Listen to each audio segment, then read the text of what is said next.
जरा सोचिए, Valentine day करीब हो और दुनिया खत्म हो जाए। जी हाँ दोस्तों, ऐसा ही कुछ हो सकता है।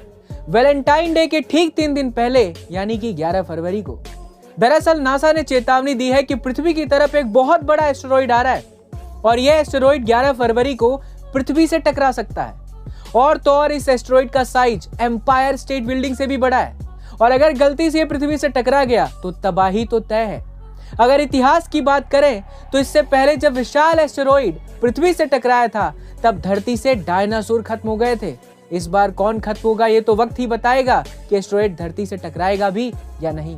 लेकिन आपका ख्याल क्या है इस बारे में कमेंट सेक्शन में जरूर बताइएगा। गाइस, अगर मैं आपसे कहूं कि घर घर जाकर भीख मांगने वाला एक शख्स आज करोड़पति है तो शायद आप लोग यकीन ना करें, लेकिन ये सच है। हम बात कर रहे हैं रेणुका आराध्य की, जो कि बेंगलोर के पास एक छोटे से गांव गोपसंद्रा से ताल्लुक रखते हैं। उनके पिता मंदिर में पुजारी थे और उनका घर दान पुण्य के पैसों से चलता था। यहाँ तक कि रेणुका भी अपने पिता के साथ घर घर जाकर भीख मांगा करते थे। पिता की मृत्यु के बाद एक वक्त ऐसा आया कि उनके बड़े भाई घर छोड़कर चले गए, जिससे पूरे परिवार की जिम्मेदारी रेणुका के कंधों पर आ गई। फिर भी मुसीबत की इस घड़ी में रेणुका ने हार नहीं मानी और सिर्फ 15 रुपए प्रति पेड़ के हिसाब से माली का काम किया।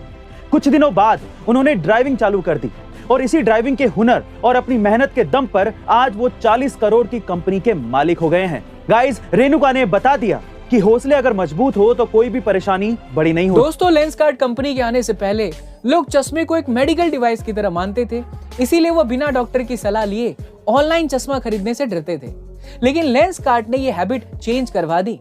उनका गोल था कि लोग चश्मे को मेडिकल डिवाइस की तरह ना देखें बल्कि एक लाइफस्टाइल फैशन की तरह देखें और इसके लिए उन्होंने stylish design company John Jacob के साथ मिलकर स्टाइलिश फ्रेम बनवाना स्टार्ट कर दिया और इसी वजह से लेंसकार्ट के चश्मे लोगों के बीच एक लाइफस्टाइल आइटम बन चुका है और लोग लेंसकार्ट से ऑनलाइन चश्मे खरीदने में कंफर्टेबल भी हो गए हैं, जिससे लेंसकार्ट ने मिलियन चश्मे बेच दिए हैं। तो इस बिजनेस स्ट्रेटजी के दम पर लेंसकार्ट आज एक सक्सेसफुल कंपनी बन चुकी है।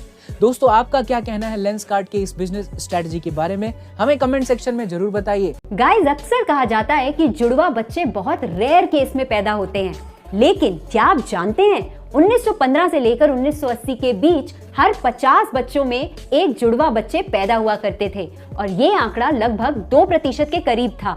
वहीं 1995 तक आते आते ये आंकड़ा 2.5% हो गया। जब 21वीं सदी स्टार्ट हुई तो ये जुड़वा बच्चों का परसेंटेज बढ़कर 3% हो गया, यानी कि अब करीब हर 30 बच्चों में एक जुड़वा बच्चे पैदा होने लगे। साइंटिस्ट ने इसकी सबसे बड़ी वजह बताई कि जुड़वा बच्चे ज्यादातर बड़ी उम्र की महिलाओं में मेनली देखने को मिलते हैं और इसका एक बड़ा कारण बढ़ते फर्टिलिटी ट्रीटमेंट्स भी हैं। क्या आपको ये बात इससे पहले पता थी? कमेंट सेक्शन में हमें जरूर बताइए।